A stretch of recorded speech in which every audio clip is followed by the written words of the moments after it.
बच्चों, प्रभु की दया और अनुग्रह से आप सभी लोग अच्छे हैं ऐसा मैं विश्वास करती हूँ। आज हम एक ऐसी स्त्री के बारे में जो एक अच्छी गृहिणी और एक अपनी नजदीकी कुटुंब द्वारा छुड़ाया जाना, उसके बारे में आज हम इस लेसन में सीखने वाले। आइए छोटा सा प्रेयर करके हमारे क्लास में हम आगे जाएंगे।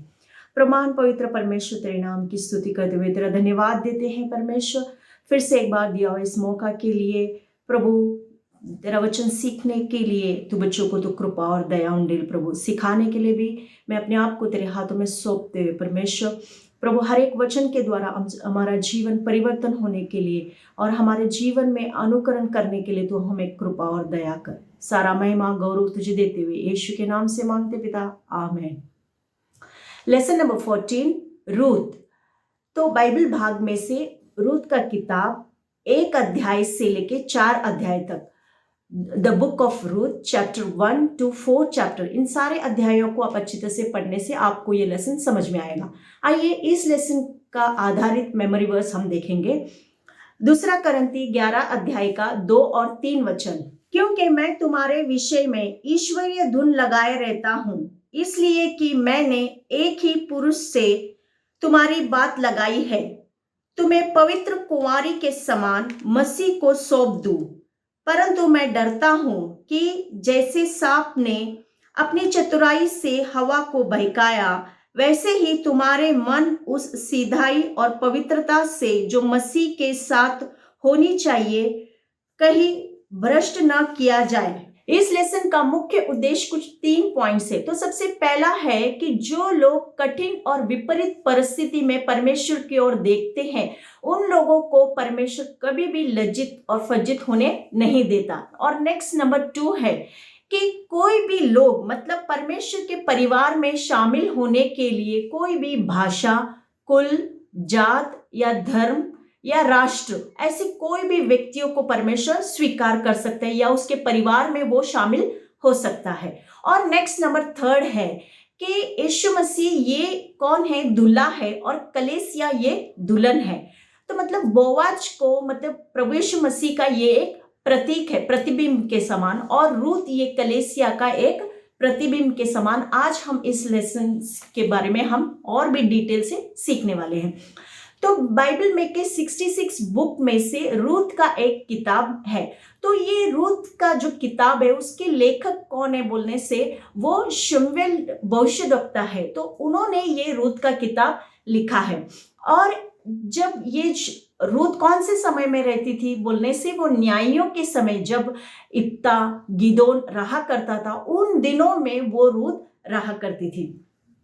और जब इसका जो पार्श्वभूमि मतलब हिस्टोरिकल बैकग्राउंड देखने से ये 1322 बीसी के लगभग इसका इतिहास हम पाया जा सकते हैं। तो बच्चों लोग, बाइबल में ऐसे 2 स्त्रियों के नाम पे 2 पुस्तक है, रूथ और एस्तर के बारे में लिखा हुआ है। तो ये जो एस्तर है वो एक यहूदी स्त्री होने के बावजूद उसने एक फारस के राजा से उसने विवाह किया, मतलब वो एक राजा की रानी बन गई। और ये रूथ बोलने से ये एक मोआबी स्त्री है। उसने मोआबी स्त्री होने के बावजूद उसने इज़राइल में के एक पुरुष से उसने विवाह करके और वो प्रभु यीशु मसीह की वो सबसे बड़ी ग्रैंड मदर बन गई और इतना परमेश्वर ने उसको आशीष दिया। तो बच्चों लोग, हमने एस्तर के बारे में लास्ट ईयर के लेसन में हमने देखा था, आप लोगों को याद होगा ना। तो आज हम रूथ के बारे में सीखने वाले हैं। रूथ ये एक मोआबी अन्य जाति स्त्री होने के बावजूद मोआबी लोग और अमोनी लोगों को परमेश्वर के हजूरी में आने की इजाजत नहीं थी। तो जो रूथ का किताब है वो यहूदी शास्त्र में सबसे आखिरी में वो किताब पाया जाता है। और यहूदी लोग ये जो रूथ का पुस्तक है वो ये लोग हमेशा फसल का तैयारी मतलब फसल की जो कटनी होती है उसके पूर्व में मतलब उसके पहले ये लोग रूथ का पुस्तक हमेशा पढ़ते थे। तो इस प्रकार से पुराने जमाने में जब कभी अकाल होता था तभी उन लोग क्या करते थे, एक जगह से दूसरा जगह उन लोग देश छोड़कर दूसरे देश में उन लोग स्थलांतर होते थे, या मतलब उन लोग परदेशी होकर उन लोग वहां पे जाके रहते थे।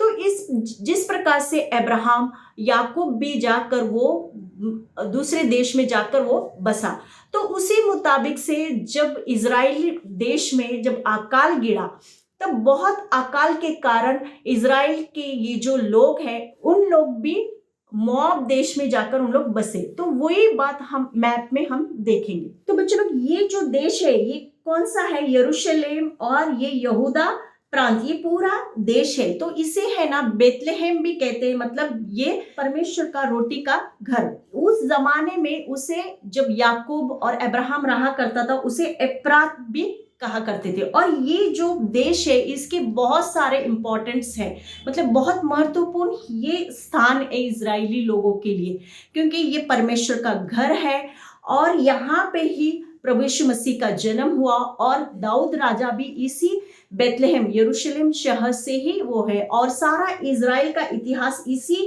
शहर इसी देश से वो हुआ है। तो यहाँ पे ये जो एलिमेलेक करके ये यहूदी व्यक्ति यहाँ पे रहता था, तो और उसकी पत्नी नओमी, ये दोनों जन यहाँ पे और उनके दोनों पुत्र इस यहूदा देश में उन लोग रहते थे। यहाँ पे बहुत अकाल होने के कारण उन लोगों ने ये देश को छोड़ते हुए मोआब देश में उन लोग आके बसने लगे। और कुछ दिनों के बाद उसने यहाँ पे मोआबी दो लड़कियों के साथ अपने दोनों पुत्र के विवाह किया, मतलब रूत और ओरपा से, मतलब उसका पुत्र का नाम महलोन और खिल्लोन थे। तो अभी हम एलिमेलेक के परिवार में इतने सारे लोग रहते हैं और उन लोगों के नाम के अर्थ भी हम देखेंगे। तो सबसे पहला है एलिमेलेक, परमेश्वर मेरा राजा है। नओमी, मधुर और आराम। और थर्ड है महलोन, बोलने से पीड़ित, खिल्लोन बोलने से बर्बाद, और रूत बोलने से मित्र, ओरपा बोलने से जिद्दी, और बेतलेहम बोलने से रोटी का घर, एप्रात बोलने से स्तुति, और बोआज बोलने से शक्तिशाली, और ओबेद बोलने से परमेश्वर का सेवक। इस प्रकार से ये कुछ हम एलिमेलेक के परिवार वाले और इस लेसन के संबंधित नाम के अर्थ हम देखे हैं। मोआब देश में रहते समय महलोन ने रूत से विवाह किया और खिल्लोन ने ओरपा से विवाह किया। इस प्रकार से पूरा परिवार वहां पे सुखी समाधान के साथ अच्छी तरह से उन लोग कुछ वर्ष वहां पे बिताए। तो 10 वर्ष के बीतने के बाद क्या हो गया, नओमी का पति एलिमेलेक वहां पे मर गया और उसके दोनों पुत्र लोग भी मर गए। तो जब इस प्रकार के उन लोग, अभी क्या हो गया, नओमी और दोनों उसकी बहुएं भी अभी विधवा हो गए। तो इसके लिए अभी उनका पूरा कुटुंब चलाने के लिए उनके घर में कोई भी पुरुष व्यक्ति नहीं है, ये सिर्फ 3 ही स्त्रियां हैं।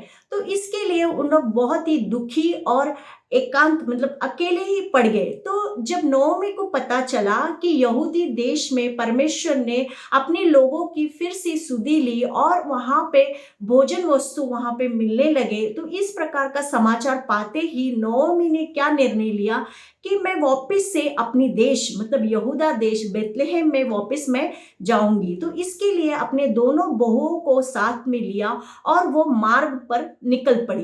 तो मार्ग में चलते चलते उसने अपने दोनों बहुओं से कहा, देखो बेटियों कि मेरे तो पति नहीं है और तुम भी दोनों जन अपने अपने मैके चले जाके अपने सुखी और समाधान परिवार के साथ तुम वहां पे रह सकोगे और परमेश्वर तुम्हें आशीष देगा करके। इस प्रकार से नओमी बोलते समय उनके दोनों बहुएं ने भी बहुत ही चिल्लाकर रोते हुए आकांत किया और कहने लगे, नहीं नहीं, हम तुझे छोड़ के नहीं जाएंगे।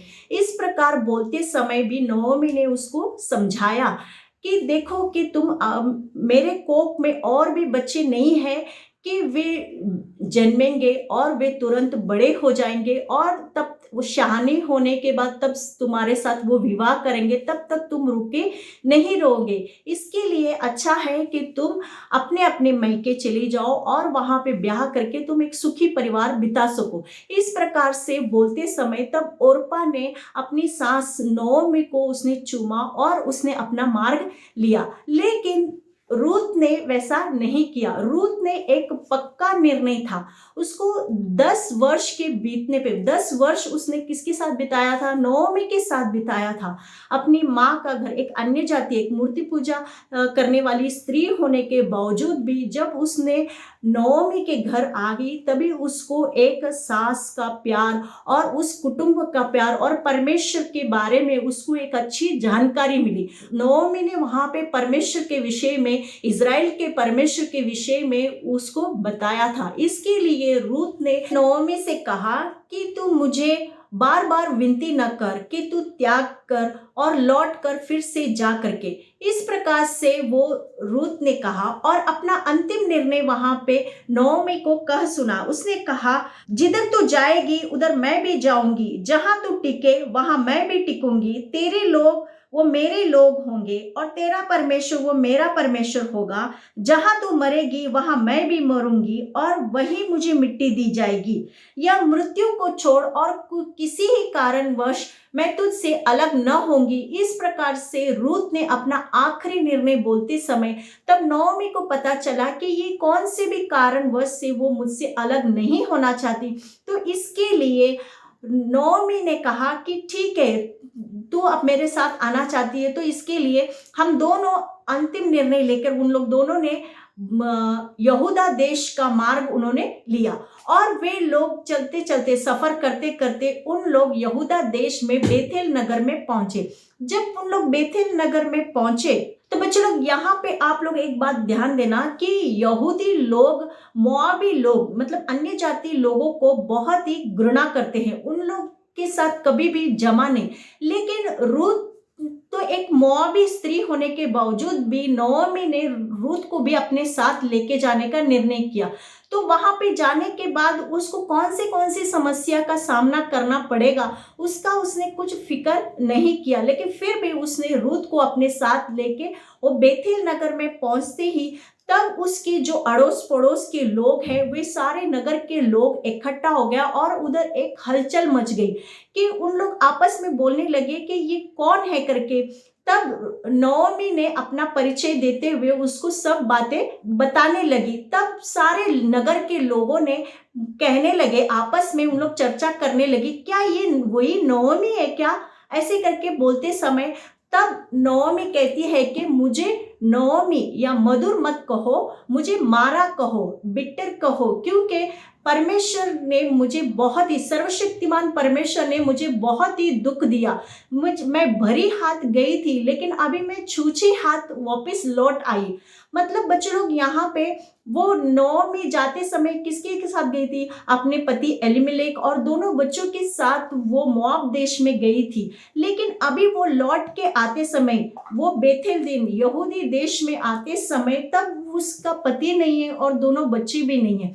तो इसके लिए वो कहती है कि मुझे नओमी नहीं बल्कि मारा कहो करके वो बोलती है। तो इससे वहां पे क्या हो गया, वो जब पहुंची उस यहूदी देश में तब वहां पे यहूदी लोग उस देश में फसल का पर्व, मतलब क्या, फसल पूरा तैयार हो चुका था और वहां पे कटनी का समय था। मतलब बच्चों लोग, ये जो बार्ली होता है, गेहूं होता है या जौर होता है, ये पूरा फसल पक के अभी कटनी का समय था। तो ये लगभग मार्च और अप्रैल के महीने में शुरू होता है, तो इसे हार्वेस्टिंग का टाइम भी कहते हैं।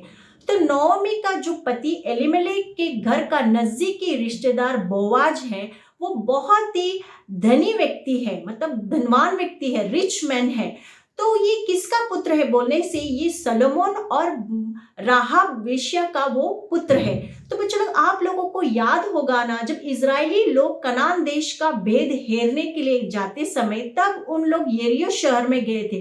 तब यरीहो शहर के वहां पे उसने, राहाब वेश्या ने अपने घर में इजराइल के भेदी लोगों को पनाह दिया था।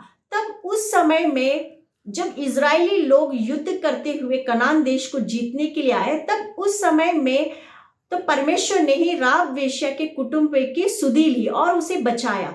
तो उसी का ये पुत्र है बोआज। तो बच्चों लोग, अभी के जमाने में हम फसल की कटनी किससे करते हैं मशीन्स के द्वारा, बड़े बड़े फसल रहते हैं तो उसको मशीन के द्वारा कटनी करके बोरी में, गेहूं को अच्छी तरह से बोरी में जमा करके वो गोडाउन्स में रखते हैं। लेकिन उस जमाने में ऐसे मशीन्स के द्वारा कटनी नहीं किया करते थे, बल्कि मजदूर लोग खेती की कटाई करते थे, मतलब फसल की कटनी करते थे। तो उन दिनों में क्या हो गया, रूथ ने अपनी सास नोमी से उसने इजाजत मांगा कि मुझे किसी के खेत में जाकर मुझे सीला बिनने दो। मतलब बच्चों लोग, वहां पे अभी नोमी और रूथ वहां पे यहूदा देश में आए, लेकिन वहां पे अभी काम काज, उनका पेट भरना है तो कुछ ना कुछ काम काज चाहिए, अनाज खाना चाहिए ना।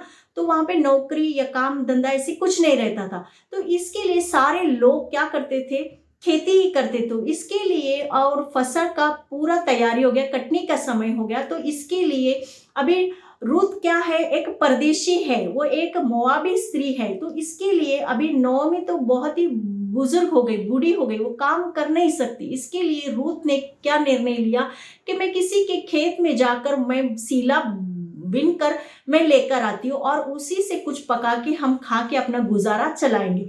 इस प्रकार से रूथ ने अपनी सास नोमी की इजाजत मांगी और वो किसी के खेत में जाकर वो सीला बिनने लगी। लेकिन रूथ न जानते हुए, अनजानते हुए वो बोआज के खेत में ही चली गई। तो बच्चों, ये जो खेती है ये बोआज की खेती है और यहाँ पे ये मजदूर लोग ये फसल की कटनी कर रहे हैं, मतलब पूरा फसल की कटनी कर रहे हैं। और यहाँ पे रूथ ये क्या कर रही है, सीला बिन रही है। मतलब क्या है, इजरायली लोगों में एक नियम रहता था, व्यवस्था विवरण 24 का 19 में ऐसा लिखा हुआ है कि इजरायली लोगों को एक आज्ञा था कि उन लोग जब खेती को कटनी करते हैं तभी उन लोग ये सीरियल वाइज उन लोग कटनी करते करते जाते हैं और बीच में एक आधा वो पूला रह गया होगा तो उसे वापस उन लोग कटनी करने के लिए नहीं आते हैं।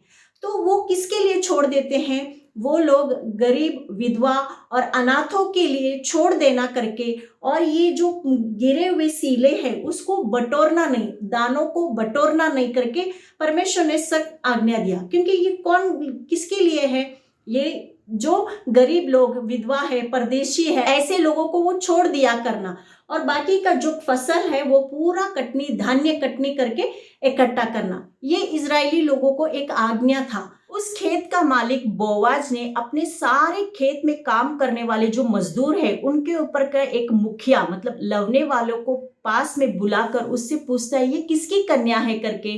तब वो कहता है कि ये मोआबी कन्या है, मतलब नोमी जो मोआब देश से आई उसकी ये बहू है करके, इसका नाम रूथ है करके ऐसे बोलते ही। तो हालांकि रूथ ये एक अन्य जाति स्त्री होने के बावजूद भी बोआज ने उसके ऊपर अपनी दया और अनुग्रह की दृष्टि दिखाई और उससे कहा कि तू किसी के खेत में सीला बिनने को तू मत जा, इसी खेत में तू सीला बिनने को आ और या दासियों के साथ तू काम कर करके, दासियों के साथ साथ तू सीला बिन करके। और उसने जवान जो सेवक लोगों को आज्ञा दिया कि इस स्त्री को तू तंग मत करना करके, और जब कभी तुझे प्यास लगे तो ये बर्तनों से तू पानी पिया करना करके। जब ये बात सुनते ही रूथ ने अपनी भूमि पर अपना मुंह के बल गिरकर उसको दंडवत किया और कहा कि क्या कारण है मुझ परदेसी पर तूने इतनी दया और अनुग्रह की दृष्टि की।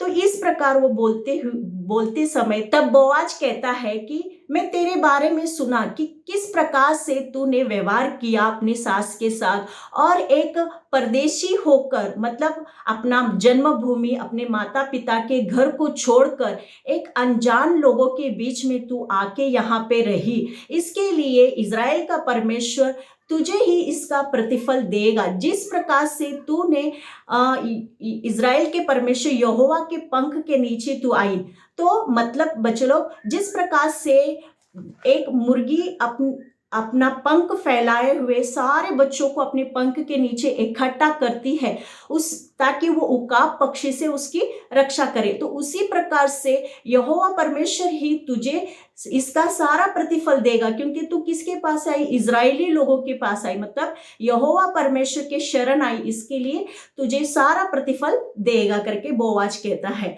और कहता है कि तू आ, ये रोटी तू खा और ये बात बोलते ही वो रूत कहती है कि मैं तेरे दासियों में से भी उस लायक नहीं है, तो भी तेरी दया और अनुग्रह की दृष्टि मुझ पर की और मुझे खाने के लिए रोटी भी दी।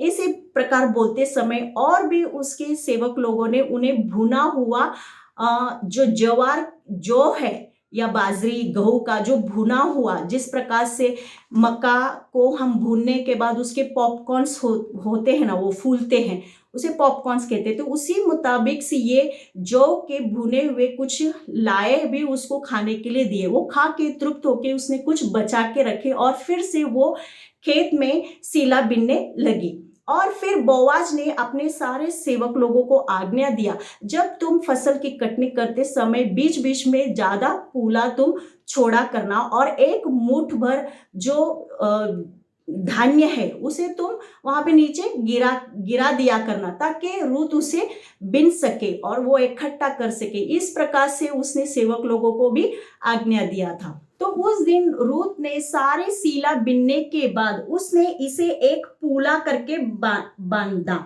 मतलब क्या बच्चों लोग, यहाँ पे एक एक सीला बिनने के बाद ऐसे पूले बोलने से ऐसे इकट्ठा किया और अपने हाथ में लाठी लेते हुए ये सारे दानों के ऊपर वो मारने लगी। तो मारते समय क्या होता है, ये पूला में से ये बी नीचे, सीड्स नीचे गिरते हैं, ये गेहूं के ज्वार के दाने गिरने के बाद इस पूला से उसे अलग करने का ये एक प्रोसेस है। मतलब ये लकड़ी से इसके ऊपर मारने से ये सारे दाने नीचे गिरते हैं। तो इसके बाद का भी एक प्रोसेस है, वो हम देखेंगे, वो दानों में से भूसा को अलग करने का। तो इस प्रकार से रूत ने यहाँ पे पूला में से जो दाने इकट्ठा किए वो लगभग एक एपा बोलने से लगभग 15 किलो उसने जौर के सारे दाने इकट्ठा किया और कुछ पूले लेकर वो अपने घर चली गई। फिर रूत घर पहुंचने के बाद अपनी सास को भुने हुए लाए खाने के लिए दिए।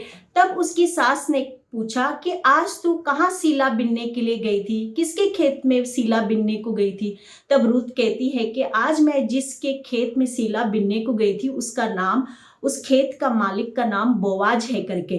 तब नोएमी कहती है परमेश्वर ने बोआज को बहुत ही आशीर्वाद दिया हुआ, वो परमेश्वर का आशीषित पाया हुआ व्यक्ति है करके, और वो हमारा नजदीकी कुटुंबी है जिसे उसको अपनी भूमि छुड़ाने का अधिकार है करके। इस प्रकार से नोएमी बोलने के बाद इसका मतलब क्या बच्चों लोग, तो इजरायली लोगों में ये एक आज्ञा था कि जब कोई परदेशी अपना खेत छोड़ के चले जाए या गरीब परिस्थिति के कारण उसे बेच डाले तो अपना नजदीकी कुटुंबी उसे छुड़ा सकता है। तो ये बात लेवी व्यवस्था 25 अध्याय का 47 और 48 वचन में हम पढ़ सकते हैं। फिर यदि तेरे सामने कोई परदेशी या यात्री धनी हो जाए और उसके सामने तेरा भाई कंगाल होकर अपने आप को तेरे सामने उस परदेशी या यात्री या उसके वंश के हाथ से बेच डाले, तो उसके बिक जाने के बाद वो फिर से छुड़ाया जा सकता है।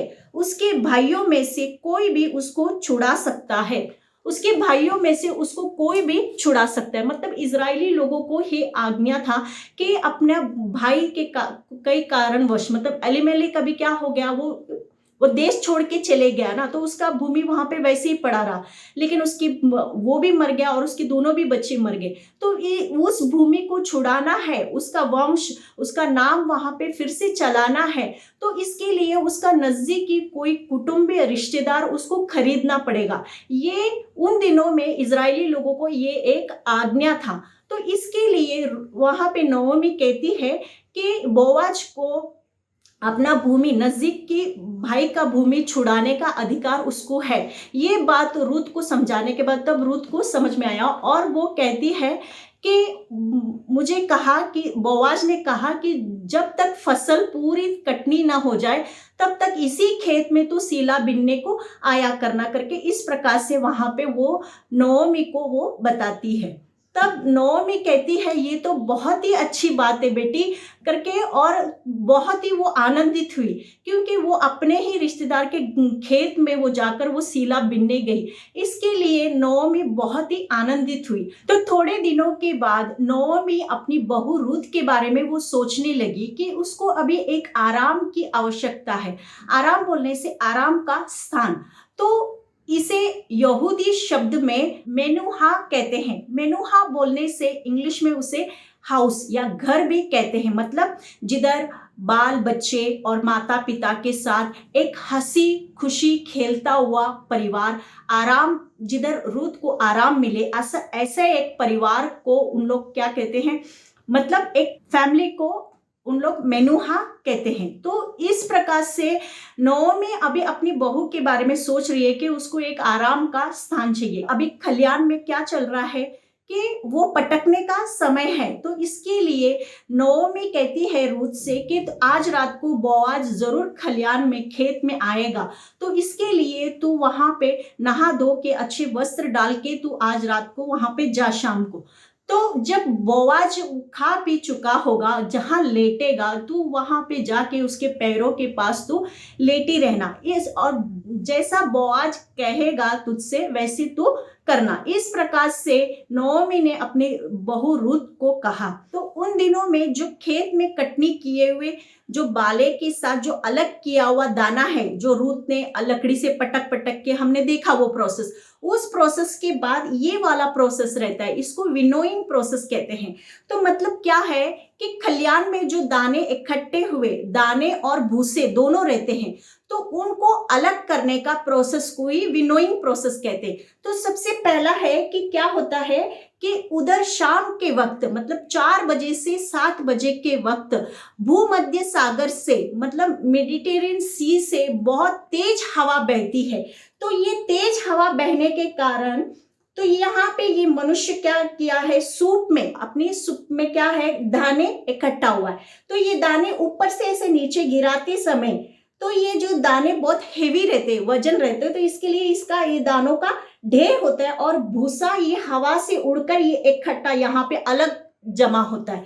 तो ये यहाँ पे ये जो गेहूं के दाने हैं और यहाँ पे जो हवा से हस कहते हैं, तो ये भूसा अलग होता है। तो ये जो इकट्ठा हुआ गेहूं के दाने के ऊपर वहां पे बोआज शाम के वक्त वहां पे वो लेटा रहता था, क्योंकि ये गेहूं के दानों की रखवाली करने के लिए वो बोआज वहां पे शाम के वक्त आया हुआ था। इसके लिए नोमी कहती है कि वो बोआज खलियान में जरूर आएगा, ये पटकने का समय है। तो वहां पे जाने के बाद जैसा बोआज बोलेगा उस प्रकार करना। जो खलियान है, उस खलियान में जो अनाज का ढेर है, उस डेरे के कोने के एक सिरे के पास जाकर बोआज वो सो गया और रूथ चुपके से आकर बोआज के पैर के पास वो लेटी रही। जब आधी रात हो गया, तब बोआज जब नींद से जाग उठा, तब वो क्या देखता है कि उसके पैर के पास कोई एक स्त्री लेटी हुई है। तब वो पूछता है कि कौन है करके। तब रूथ कहती है कि मैं तेरी दासी हूं करके। तब वो कहती है कि तू मेरा नजदीकी कुटुंबी है और मेरा भूमि छुड़ाने का अधिकार तुझे ही है करके। तब बोआज कहता है कि हे मेरी बेटी, यहोवा तुझे आशीर्वाद दे, और तूने तो कभी कोई जवान पुरुष के पीछे कभी गई नहीं, और सारे नगर के लोग जानते हैं तू कैसी भली भांति स्त्री है करके। इस प्रकार से बोआज बोलता है और कहता है कि हाँ, सचमुच मुझे वो छुड़ाने का अधिकार है, मैं तेरा नजदीकी कुटुंबी हूँ, लेकिन मुझसे पहला और एक नजदीकी कुटुंबी है। और फिर बाद में कहता है कि अभी तो बहुत रात हो गई, तो यहाँ पे लेटी रहे और भोर होने से तो सुबह उठकर चली जा करके। तब सब लोग भोर के समय, सब लोग उठने से पहले बोआज ने क्या किया, जो रूथ के पास जो चादर था उस चादर को फैलाने के लिए कहा, और उसमें उसने 6 माप कर जोर के अनाज उसको दिए। मतलब उसने उसको खाली छूचे हाथ नहीं भेजा, बल्कि 6 माप जोर के उसको उस चादर में देकर उसने अपने घर भेज दिया। और रूत अपने घर में सास के पास नोएमी के पास जाकर तब नोएमी पूछती है कि क्या बातें, क्या कहा बोआज ने। तब वो सारे बातें उसे बताती है। बताने के बाद नोएमी कहती है कि बोआज निश्चित आज वो कुछ ना कुछ किए बिना वो रहेगा नहीं। इस प्रकार से बोलकर कहती है कि तू रूत अभी तू चुपचाप रहे और बोआज निश्चित कुछ ना कुछ उसका उपाय जरूर करेगा। इस प्रकार वो नोएमी बोलती है। तो उस नगर में बोआज पहुंचने के बाद वो कुछ लोगों के साथ वो छुड़ाने के विषय में वो चर्चा कर रहा था। तब उतने में उस नगर के जो वृद्ध लोग हैं, तो उस नगर के 10 वृद्ध लोगों को बुलाकर वो वहां पे बैठ गया और वो उन लोगों के साथ वो उस भूमि के छुड़ाने के विषय वो चर्चा कर रहा था। तब उतने में उसका जो नजदीकी रिश्तेदार है वो वहां से गुजर रहा था। तब बोआज ने उससे बुलाया, हे मेरे मित्र इधर आ और यहाँ बैठ जा करके। तब वे सारे लोग मिलकर उस विषय के लिए वहां पे वो चर्चा करने लगे। कहने लगा, बोआज बोलने लगा कि नोएमी जो मोआब देश से वो लौट आई है, अपने नजदीकी भाई जो एलीमेलेक की वो बीबी है और उसके 2 बच्चे हैं खिल्लोन और महलोन, और उनकी जो भूमि है वो भूमि के टुकड़े को वो छुड़ाना चाहती है करके इस प्रकार का वो विषय लेकर वहां पे वो बोलने लगे। तब उसका जो नजदीकी रिश्तेदार है उसको बोआज ने पूछा कि तू तो सबसे पहला नजदीकी रिश्तेदार है, क्या तू नोएमी की जो भूमि है उसको तू छुड़ाना चाहता है क्या? इस प्रकार से पूछते समय उसने क्या कहा कि मैं, हाँ, उसकी भूमि को मुझे छुड़ाने का अधिकार है, मैं छुड़ाना चाहता हूँ, और लेकिन मैं तो एक विवाहित व्यक्ति हूँ, इसके लिए मैं रूत के साथ में शादी नहीं कर सकता था, क्योंकि उन दिनों में अगर उसकी भूमि को छुड़ाना है तो वो किसकी, महलोन की पत्नी जो रूत है उसको भी उससे वो क्या करना पड़ेगा, उसको छुड़ाना पड़ेगा। तो इस तभी उसका नाम वहां पे उस भूमि और उसका वंशज का नाम वहां पे चलेगा। इसके लिए ऐसे पूछते समय तब वो जो पहला नजदीकी उसका रिश्तेदार है उसने वहां पे मना किया। तो मना करते समय इजराइलियों में वहां पे एक रीति थी कि अगर कोई अपनी भूमि छुड़ाना चाहता है और उसका नजदीकी कुटुंबी उसको वो खरीदना नहीं चाहता है, तो वो क्या करना है, उसके पैर की जूती निकाल के जो नजदीकी उसका कुटुंबी है उसको वो देना है। मतलब कि क्या है, इस भूमि को छुड़ा मैं नहीं सकता हूँ और वो मैं किसको देता हूँ, मेरे दूसरे नजदीकी रिश्तेदार को मैं वो जिम्मेदारी सौंप देता हूँ। वो एक चिन्ह है, मतलब एक जूती उतार के देना, ये उसका एक प्रतिज्ञा है, एक प्रतीक है कि मैं उस भूमि को छुड़ा नहीं सकता, मेरी जो जिम्मेदारी है छुड़ाने का मैं नहीं कर सकता, वो मैं दूसरे किसी को मैं सौंप रहा हूं करके। तो इस प्रकार से सारे वृद्ध लोगों के सामने वहां पे उसने पहला नजदीकी कुटुंबियों ने इनकार करने के बाद बोआज ने क्या किया, उस भूमि को छुड़ाने के लिए वो जिम्मेदारी ले लिया। और ये सारे लोग वहां पे क्या है, साक्ष्य है इसके लिए। तब उन सारे लोगों ने कहा कि बोआज ने क्या किया, एलीमेलेक की जो भूमि की टुकड़े है उसको उसने छुड़ाया है और साथ में रूत से भी उसने रूत को भी उसने छुड़ाने के लिए उसने वो तैयार हो गया। और उस नगर के सारे वृद्ध लोगों ने कहा, हम सब इस बात के साक्षी है कि जो जवान स्त्री तेरे घर में आएगी वो इज़राइल के यहोवा की ओर से ही आएगी और वो सारे आशीष परमेश्वर उसके द्वारा तेरे घराने को देगी, मतलब पेरिस के घराने को परमेश्वर आशीर्वाद देगा करके। जिस प्रकार से याकूब की जो 2 पत्नी होती राहेल और लेया, उसके द्वारा उसको 12 पुत्र हुए और 12 पुत्र बोलने से वो इज़राइल के 12 गोत्र हुए। उसी मुताबिक से कदाचित ये परमेश्वर की योजना होगी, मर्जी होगी कि तुझे रूत के द्वारा तेरे घराने को आशीर्वाद मिले। इसके लिए वो रूत तेरे घर में आएगी। वो परमेश्वर की ओर से ऐसा बोलने के कारण बोआज वो तैयार हो गया और रूत से उसने विवाह किया। थोड़े दिनों के बाद बोआज को एक पुत्र उत्पन्न हुआ और वे लोग बहुत ही आनंदित हुए और नोएमी को उस नगर के लोग कहने लगे कि नोएमी बहुत ही आशीषित है और आनंदित है कि उसको परमेश्वर ने एक बेटा दिया, क्योंकि जिस भूमि को उसने छुड़ाया था उसी के द्वारा, मतलब रूत के द्वारा परमेश्वर ने उसको एक बेटा दिया और उसका वंश वहां पे चलने लगा। तो उसने उसका नाम ओबेद रखा। तो ओबेद को वो बचपन से लालन पालन करते हुए अपने गोद में वो खिलाने लगी। तो ओबेद इस नाम का अर्थ होता है परमेश्वर का सेवक। तो अभी हम ओबेद का फैमिली ट्री देखेंगे। तो ओबेद से यिशै का जन्म हो गया और यिशै से दाऊद का जन्म हो गया और दाऊद के वंश में ही प्रभु यीशु मसीह का जन्म हो गया। तो हम भी यीशु के द्वारा अब्राहम के आत्मिक संतान बनते हैं।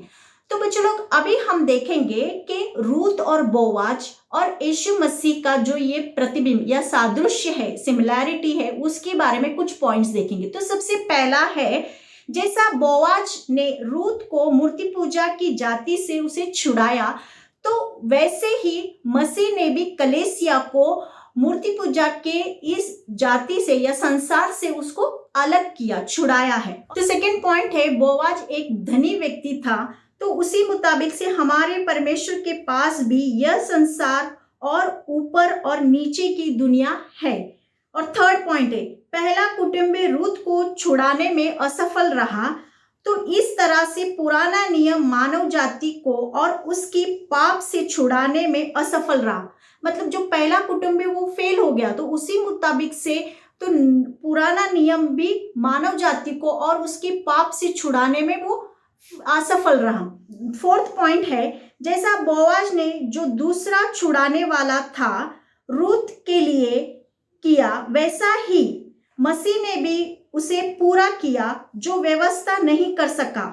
मतलब क्या हो गया कि सेकंड जो बोआज ने उसको रूत को छुड़ाने का पूरा जिम्मेदारी लिया, तो उसी मुताबिक से हमको पूरा व्यवस्था से जो व्यवस्था नहीं कर सका वो प्रभु यीशु मसीह ने पूरा किया। फिफ्थ पॉइंट है, रूत ने बोआज से मिलने से पहले उसे बहुत सारे कष्टों को सामना करना पड़ा, तो उसी मुताबिक से कलीसिया को भी प्रभु यीशु मसीह से मिलने से पहले बहुत सारे कष्टों का सामना करना पड़ेगा। सिक्स्थ पॉइंट है, जैसे रूत ने बोआज के साथ एक आशीषित जीवन व्यतीत कर सकी, वैसा ही कलीसिया को जो यीशु मसीह की दुल्हन है, मसीह के साथ अनंत सुख और आशीष का अनुभव करेगी। मतलब आने वाले काल में भी हम परमेश्वर के साथ उस सार्वकालिक जीवन में, अनंत जीवन में हम प्रवेश करके वो आत्मिक एक सुख और शांति का अनुभव हम करेंगे करके। तो ये इस प्रकार से हमने कुछ समानता, सिमिलैरिटी के बारे में हमने देखा। तो इस लेसन से हमें क्या सीख मिलता है, ये कुछ पॉइंट्स देखेंगे। तो सबसे पहला है, नोमी ने रूत एक अन्य जाति स्त्री होने के बावजूद भी उसको जीवित परमेश्वर की पहचान करा के दिया। तो उसी मुताबिक से बच्चों लोग, हम लोग हमारे अड़ोस पड़ोस में रहने वाले सारे लोग अन्य जाति लोग होंगे, स्कूल्स में, कॉलेजेस में, तो उन लोगों को जीवित परमेश्वर की पहचान कैसे करा के देंगे?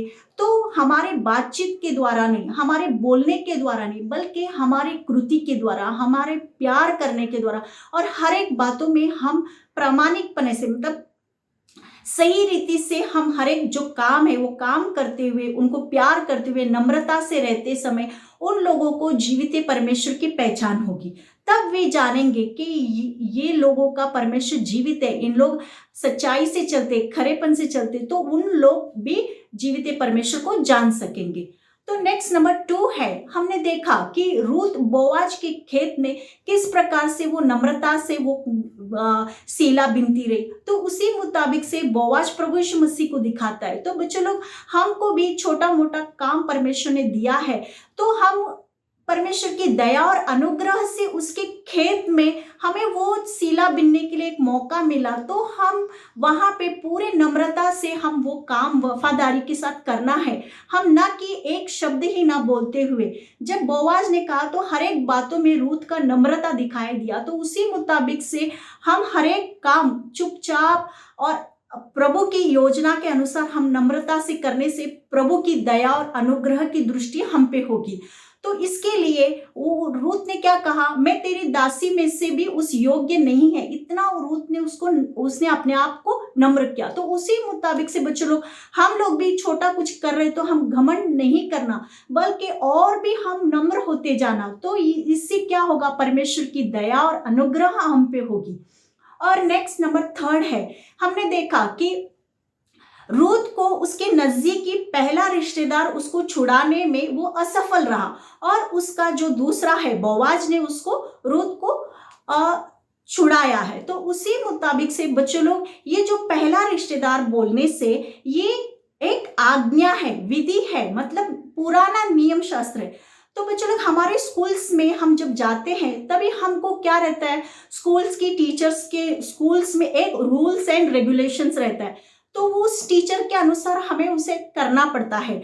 इतना टाइम पे स्टडी करना, रिसेस है, चुपचाप रहना, आवाज नहीं करना, दंगा नहीं करना, और फिर खेलने के समय खेलना, फिर पढ़ाई के समय पढ़ाई, फिर स्कूल छूटने के बाद हमारे ऊपर स्कूल्स का कोई भी रिस्ट्रिक्शन नहीं रहता। तो उसी मुताबिक से जहां नियम शास्त्र कि वो काम छुड़ाने का काम नहीं कर सका, वो आज्ञा और विधि को हम पालन करके हम उस पाप से हम छूट नहीं सकते।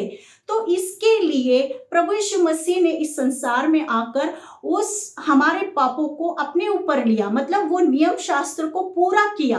तो उसके द्वारा ही, जैसा बोआज ने रूत को छुड़ाया, तो प्रभु यीशु मसीह ही वो पुराना नियम शास्त्र को उसने पूरा करके वो सारा आज्ञा विधि को पूरा किया। तो उसी मुताबिक से हमारे ऊपर भी परमेश्वर ने क्या किया, दया और अनुग्रह करके हमें उस पाप की दलदल से खींच के हमें निकाला, मतलब हमें छुड़ाया करके।